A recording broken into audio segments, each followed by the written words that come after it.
Une diapositive simplissime, qui est une diapositive qui date de 2023, mais qui est la diapositive qu'on aurait pu faire en 2010 en réalité. Une petite simplissime, c'est de dire finalement les anticorps à quoi ça sert en immuno-onco, et ensuite on va le reprendre sous l'angle, je vais revisiter sous l'angle infectieux, qui n'est ça la seule diapositive. Initialement, le point de départ, quand les anticorps ont été faits, si on prend en 1997, c'est en haut à gauche, c'est de dire, on prend une cible sur le tumeur, mais ça peut être un gène capture, ce qui n'était pas visité à l'époque, en disant, on va avec un anticorps cibler quelque chose qui est détectable sur la tumeur, mais aussi sur un gène infecté, pour la détruire. Donc c'est des mains, et c'est Herceptin dans les cancers de chair. Connu, 97, c'est banal, c'est maintenant des choses totalement établies.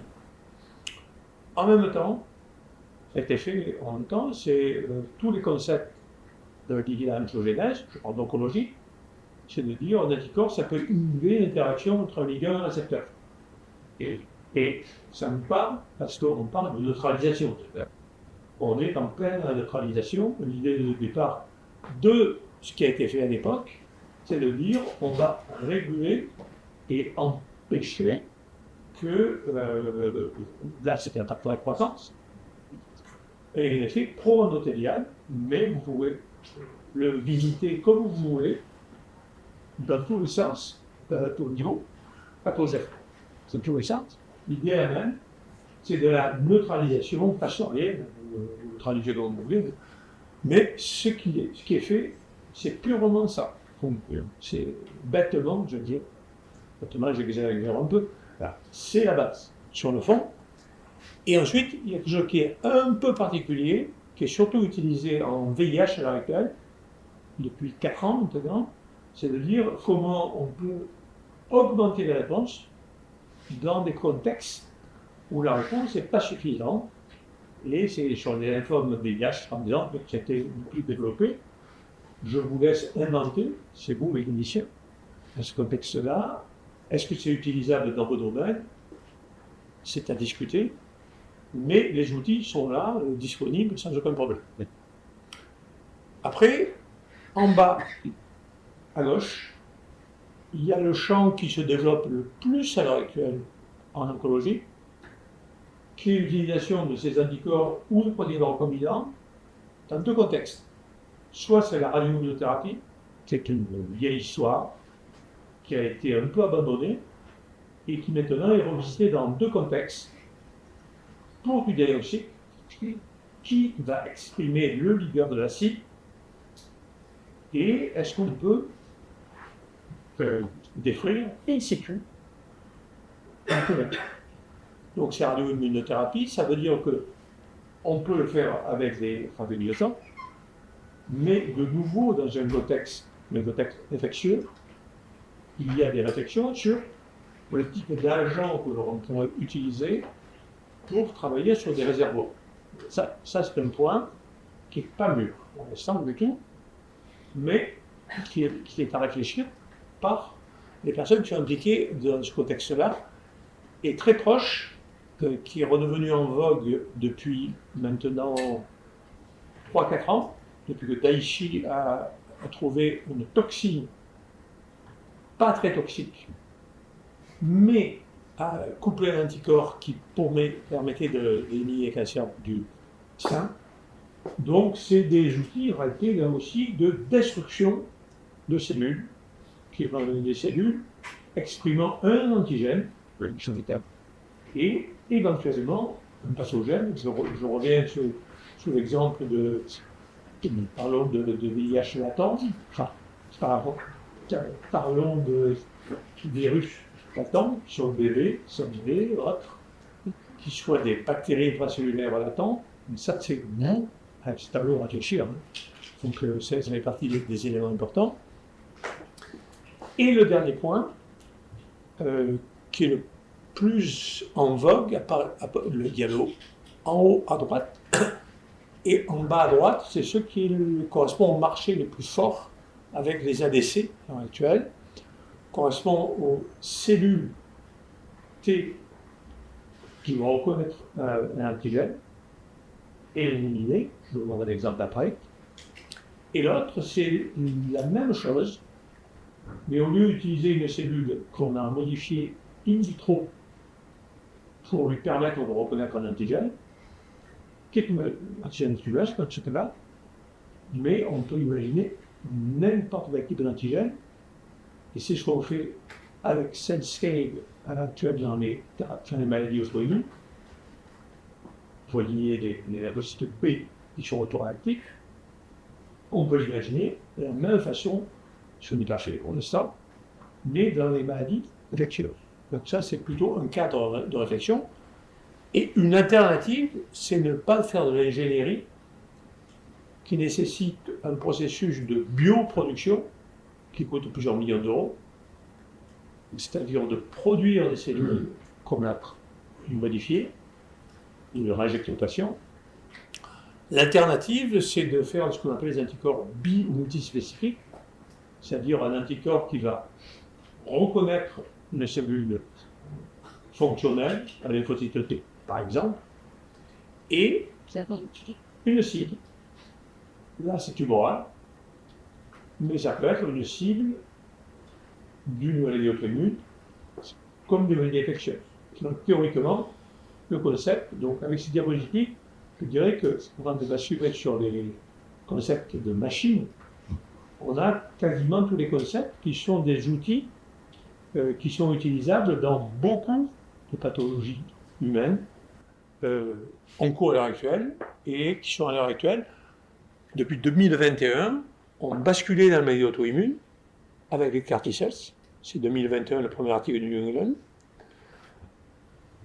Et depuis, ça s'est développé de façon très importante et on attend la prochaine vague. Si on le reprend de nouveau, là je commence par du très simple, vu de mon côté de ça. Donc je me permettrai de mettre des doutes sur la simplicité sur ce que je dis parfois. Donc n'hésitez pas à me tester et en me disant c'est pas simple du tout ce que je dis. Donc si on prend à l'heure actuelle, on se rend compte que dans les grands axes, il y en a un qui est plutôt développé, je donne l'exemple avec les systèmes d'immunorégulation. Il y a le système des cellules armées pour un antigène, et quelque chose qui marche mal à l'heure actuelle, qui est tout ce qui est vaccin. Ça marche assez bien, vous l'avez vu, dans le contexte Covid et autres. Ça marche beaucoup moins bien en cancer, vous êtes beaucoup mieux armé pour travailler sur ce concept-là. Je passe cette partie-là. Alors, un point qui est important, technique. C'est-à-dire que les cellules, c'est le point 2. Les cellules armées, il y a plusieurs façons de les utiliser. Soit on fait pour l'instant, c'est plutôt de la traduction avec vecteurs d'antiviraux, et c'est fait in vitro. À l'heure actuelle, là, c'est fait ex vivo, avec des vecteurs qui vont aller directement sur la cellule. Donc, il y a 3 compagnies qui ont été rachetées par des Big Pharma à l'heure actuelle, qui sont en train de faire ça en équipe. Dans ce contexte, il y a plusieurs façons d'armer les cellules, soit in vitro, soit in vivo. Soit on rajoute, ce que je vais détailler sur la diapositive suivante, une structure qui ressemble à un anticorps, et qui va reconnaître un antigène. Première possibilité. Donc ça, c'est les premiers CAR qui ont été commercialisés en France en 2019. Donc en IPC, on traite les patients depuis 2019 avec ce type d'outil dont on est leucémique dans le lymphome et ça nous aussi. Et à côté, ils ne sont pas encore approuvés en France, mais qui ont été approuvés aux États-Unis, c'est de dire qu'on peut transduire ces mêmes cellules avec un récepteur T pour un antigène. Alors, parce que je vais faire l'immunologie de base.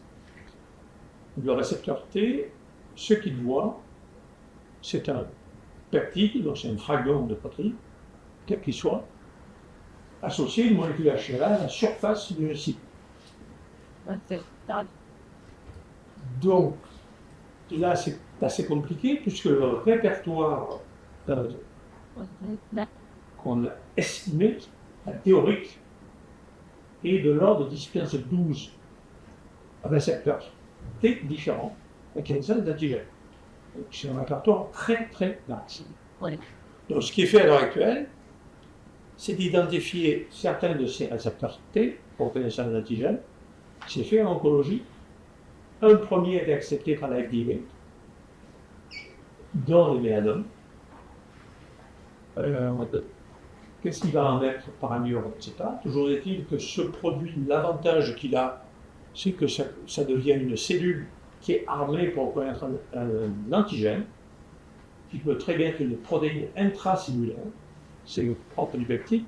Le peptide est où vous voulez dans la cellule, et donc présenté par la molécule HLA. Donc l'outil 2, en réalité, se décline de deux façons. C'est ou un anticorps, ou un équivalent anticorps,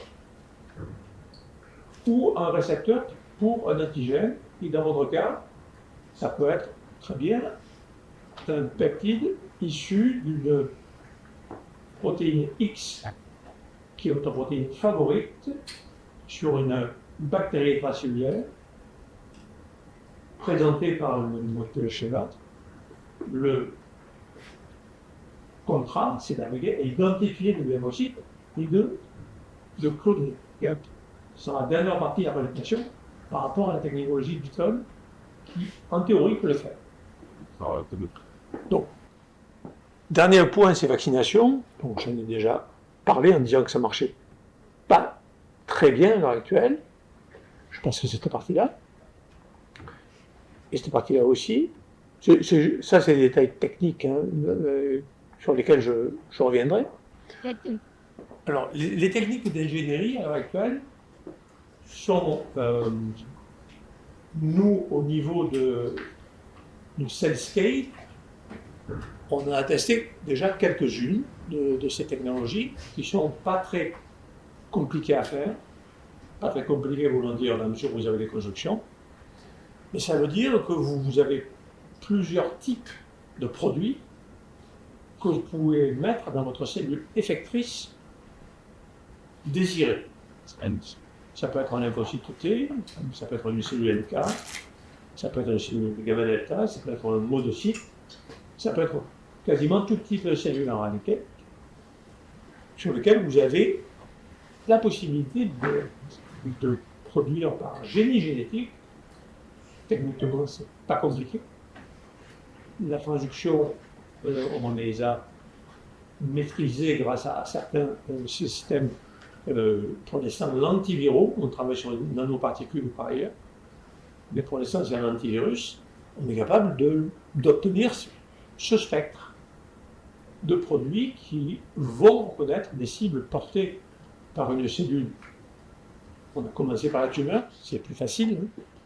C'est là où on a le plus d'avance. Mais le spectre est très large.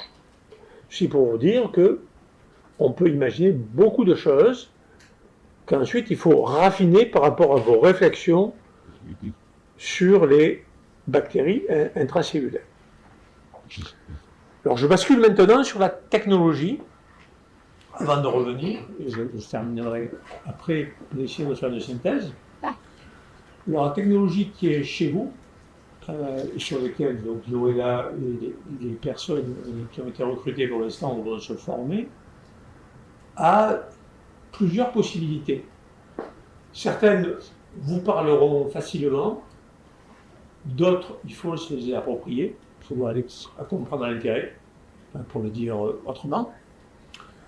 Mais par exemple, ce type d'appareillage, si vous voulez démontrer qu'il y a une activité de cellules Plus souvent, dans ce cas-là, c'est des hépatite lymphocytes ou des cellules de lymphe contre une bactérie infectée.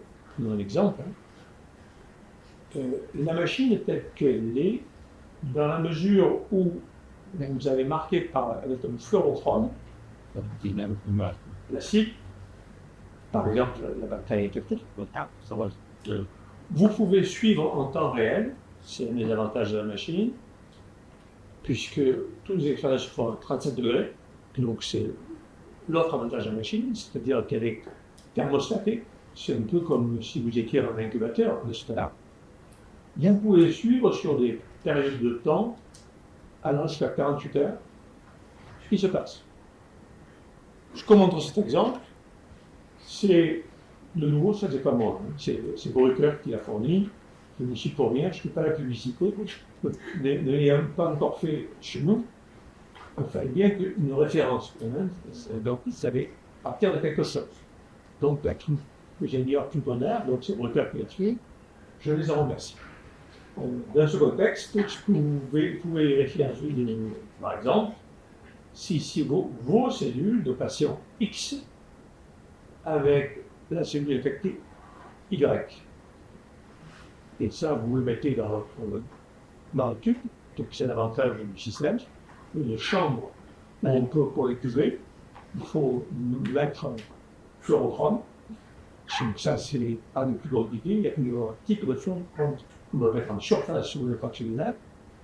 Et on peut vérifier, par exemple, dans ce contexte, la cellule du patient, par exemple, peut tuer la cellule directement, ou ayant ce qu'on appelle une cytotoxicité sérielle, c'est-à-dire multiple. C'est des arguties d'immunologistes, hein, puisqu'il y a plusieurs façons en réalité de tuer, et la cellule immune peut tuer, avoir une action directe, éliminer, mais dans certains cas, elle peut aller dans plusieurs lieux. Hein. Mathieu, qui était aussi IML aussi, voit ce genre de choses. C'est une possibilité, hein, ou Noëlla, qui a été aussi IML à certains temps aussi. Ça fait partie des mécanismes qui existent. L'avantage de cette machine, qui n'est pas un privilège, d'autres machines le font. Donc là, je n'essaie pas de vendre quelque chose qui ne fait uniquement l'avantage, c'est qu'elle peut tout faire en même temps. C'est son avantage, mais techniquement, cette partie-là n'est pas innovante.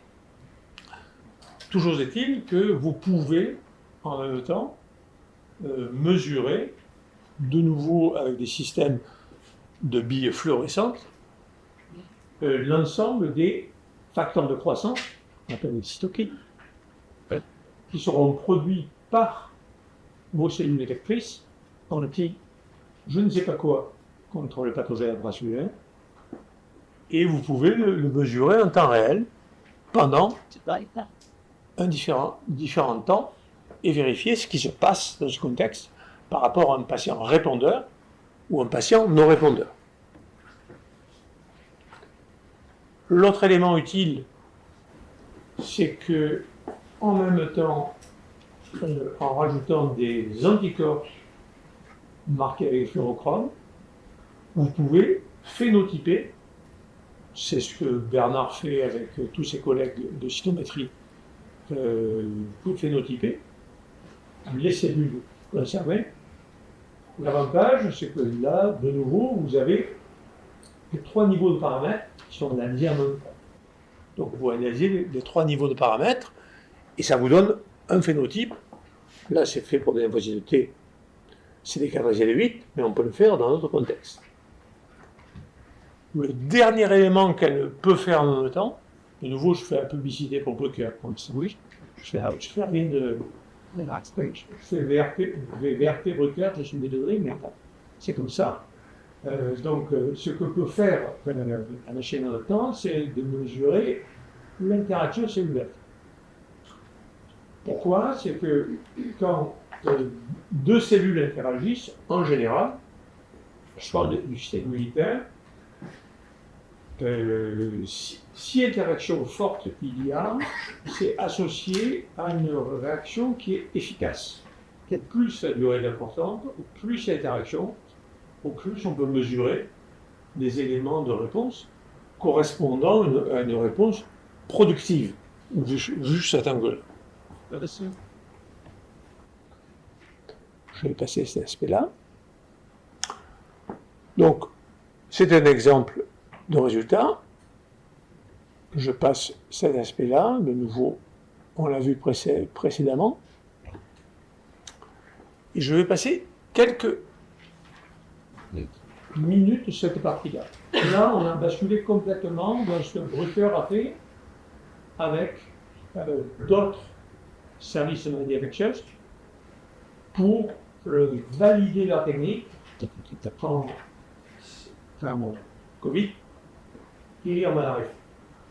Donc, c'est ce qu'ils ont publié avec eux. Et donc, les articles se sont, donc je donnerai quelques commentaires syntaxe en essayant de faire des passerelles vers eux sur des diapositives suivantes. Mais je vais en premier me concentrer sur une partie qui est la partie de droite, parce que cette partie n'est, pour l'instant, on n'a pas encore tous les éléments des modules, donc c'est ce que Noëlla doit récupérer auprès de Brucker, les différents modules techniques permettant d'aller jusqu'au bout des possibilités de la machine. Cependant, ce qui est déjà fait, je le sais parce que, pour en avoir discuté avec Brucker, donc je sais qu'ils le font déjà, mais pour l'instant, ce n'est pas publié. Donc, si je reprends de façon commerciale le diaporama sur la partie droite, c'est au niveau unicellulaire. Bon, jusque-là, c'est un point important, bien sûr, le unicellulaire, c'est un point important. Deuxième point important, c'est que vous pouvez faire du temps réel, qui est un autre point important, bien sûr. Par contre, je vais passer quelques secondes sur ce qu'ils appellent la partie 3. Parce que la partie 3 permet, si on prend les paramètres de phénotype de surface, fonction, on peut isoler dans la mesure où c'est un système où il y a de la stométrie d'un côté, une chambre à 37 degrés, mais il y a aussi la microfluidique. Je ne vous l'ai pas encore dit, mais je vous le dis maintenant. Donc ça signifie que vous mettez quelque chose dans une chambre, vous avez un fluorochrome, vous avez un antigène d'une cellule, et après par microfluidique, vous pouvez isoler la cellule. Ça signifie que vous pouvez potentiellement isoler les lymphocytes B, ça va parler après, mais vous pouvez aussi isoler les lymphocytes T ou autre. Ça signifie que sur cette microfluidique, vous allez obtenir quelque chose, vous aurez l'ADN, enfin la cellule et son ADN. Et vous pourrez séquencer le récepteur T, par exemple, et ça peut être un récepteur gamma delta, ça peut être je ne sais pas quoi sur les cas hématophage. Donc vous aurez le matériel ADN, ce qui correspondra à fonctionnellement, phénotypiquement, ce qui vous plaît, ce qui est le plus adapté pour la reconnaissance de vos cellules infectées, par exemple par TB ou comme vous voulez. Michel n'est pas là, donc je parle de TB parce que Michel n'est pas là. Je fais exprès que j'ai été absent, donc je vais en parler sans lui, c'est plus facile. Enfin, c'est l'exemple, bien sûr, mais vous avez le choix avec d'autres exemples. Donc, le dernier avantage, c'est que ça correspond à des chiffres en termes de cellules faibles. C'est-à-dire, vous n'avez pas besoin de partir sur 10 millions de cellules. Il faut que quelques petits milliers de cellules pour pouvoir travailler dans ce contexte-là. Ce qui est un avantage. La seule partie T et autres, donc, je n'ai pas plus, puisque ce n'est pas publié.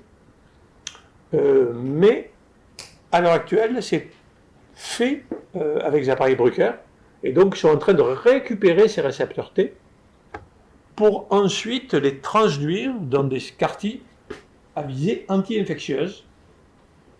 Je dis ça pour vous. Donc il faudra qu'on en rediscute progressivement au cours d'année 26.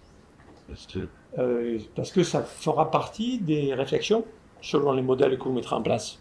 Parce que l'outil peut le faire. Même si on parle que de B-screen, B-cells et anticorps, on peut faire autre chose aussi en complément, et la machine peut faire les deux à la fois. Et c'est important que vous le sachiez, puisque c'est la machine qui est chez vous.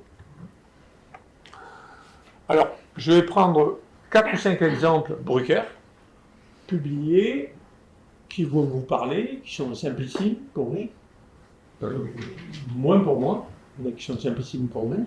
Donc mes commentaires vont être plus partiels, et je vous laisse les traduire. Plusieurs choses ont été faites, les idées, bon, c'est des idées des années 21 et 22, hein, donc là, je ne suis pas en train de faire des projets de recherche passionnants, hein, c'est des choses c'est devenu très banal. C'est-à-dire comment isoler les lymphocytes B et les anticorps contre Spike, contre la BFM, que des choses que vous connaissez par cœur, et vous êtes un spécialiste, je ne le suis pas. Donc c'est vous qui êtes spécialiste là-dedans. La première publication qui a été faite, c'est celle-là, celle qu'ils nous ont fournie. Ce qu'ils ont fait est relativement simple. Ils sont partis de patients post-Covid. Je récupère les lymphocytes B, je les mets en culture, et les protocoles sont simples. Les protocoles existent.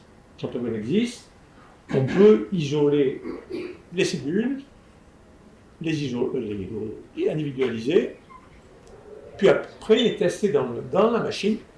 En fait, la machine est là, j'avais oublié de la présenter avant. La machine avec un microfluidique, la chambre de culture et la possibilité de faire la géométrie. C'est cette machine qui est au milieu, c'est celle qui est chez vous. Et dans ces conditions-là, ce qu'ils ont fait avec ces cellules-là, ils les ont testés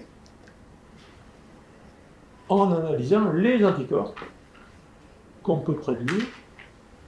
Et le test pour avoir des plasma blasts, je le dis pour vous, Mathieu connaît, je le dis pour vous, c'est qu'on fait CD40 ligand exo4 pendant 24 heures et on obtient les anticorps que l'on peut tester ensuite dans les essais. On séquence, hein, on les récupère, ADN, séquençage, et après c'est testé par les investigateurs.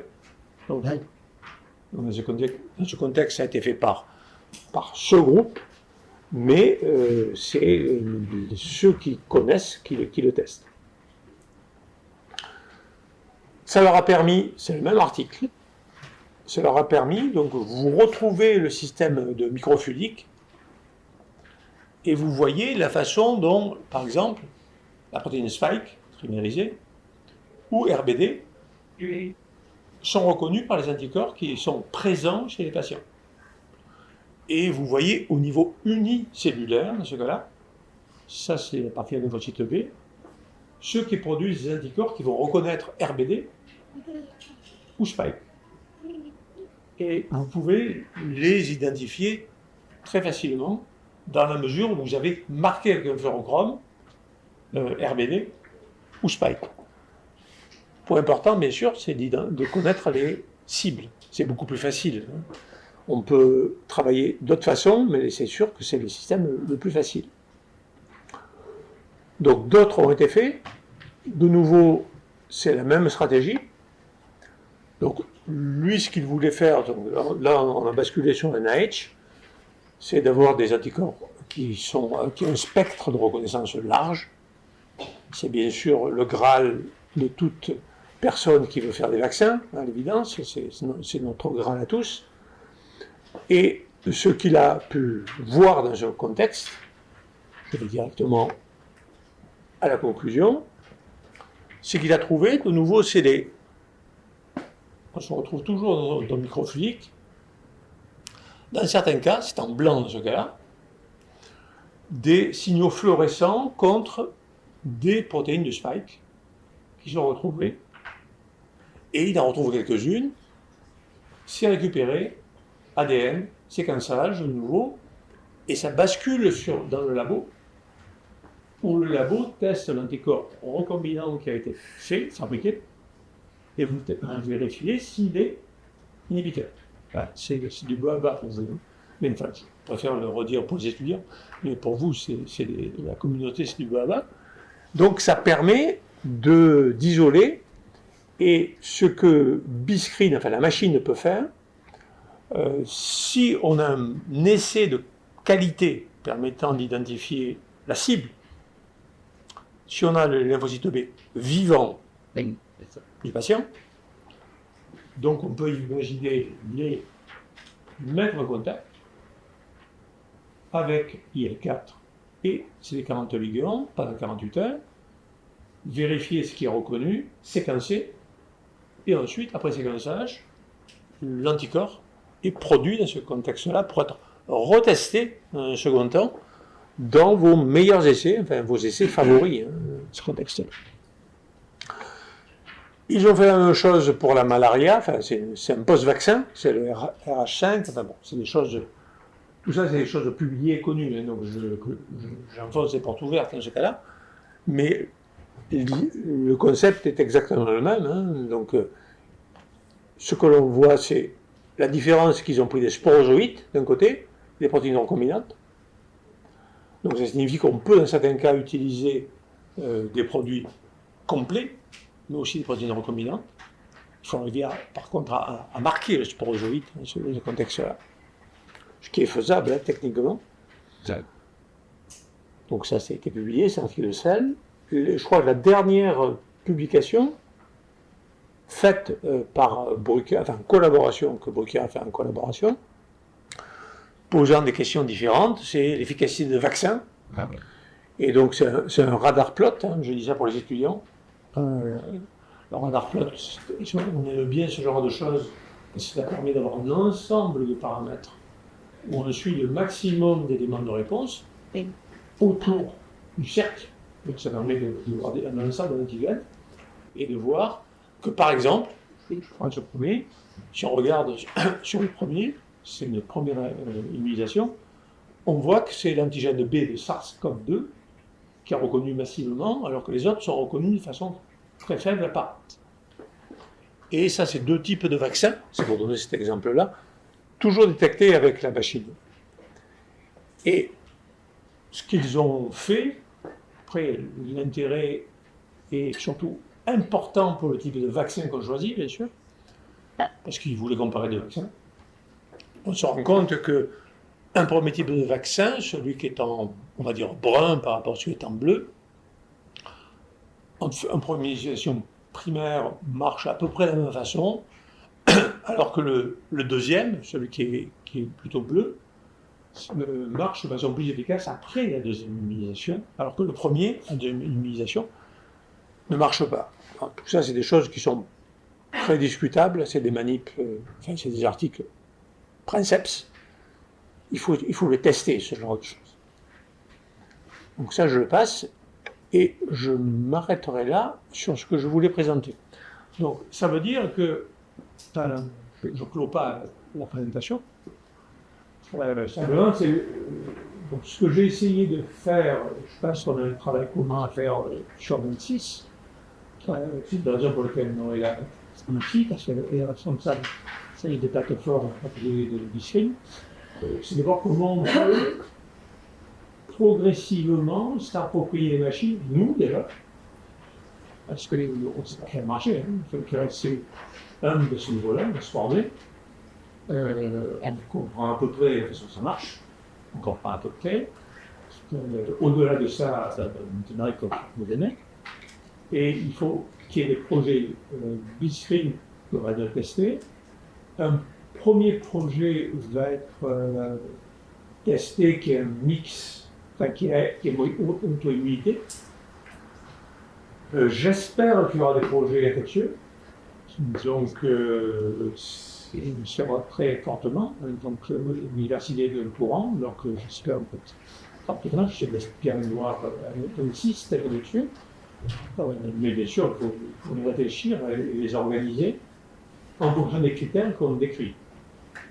La différence par rapport à ce que je disais au mois de décembre, c'est qu'on découvre progressivement que la machine en réalité peut aller au-delà des anticorps. Donc les anticorps, c'est très bien pour le diagnostic, ce que disait Pierre-Edouard. C'est très bien pour le diagnostic. C'est éventuellement bien pour la neutralisation. C'est un objectif aussi. Mais elle peut, en fonction du même prélèvement que vous avez, travailler sur un répertoire entier, sur un répertoire humain. Voilà. Donc ça, j'ai pas grand chose à dire pour l'instant, puisqu'on découvre à l'heure actuelle, mais il faut qu'on se l'approprie, puisque techniquement elle peut le faire.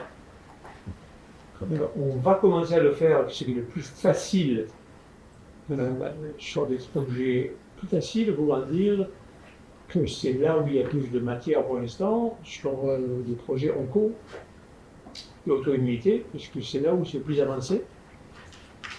Mais le but est de tirer profit de ce que l'on fait avec eux pour le développer avec eux. Donc je m'arrêterai là.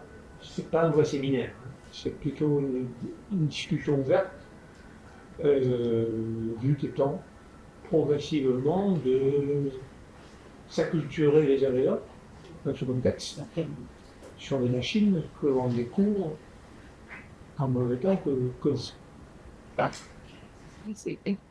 ça sera.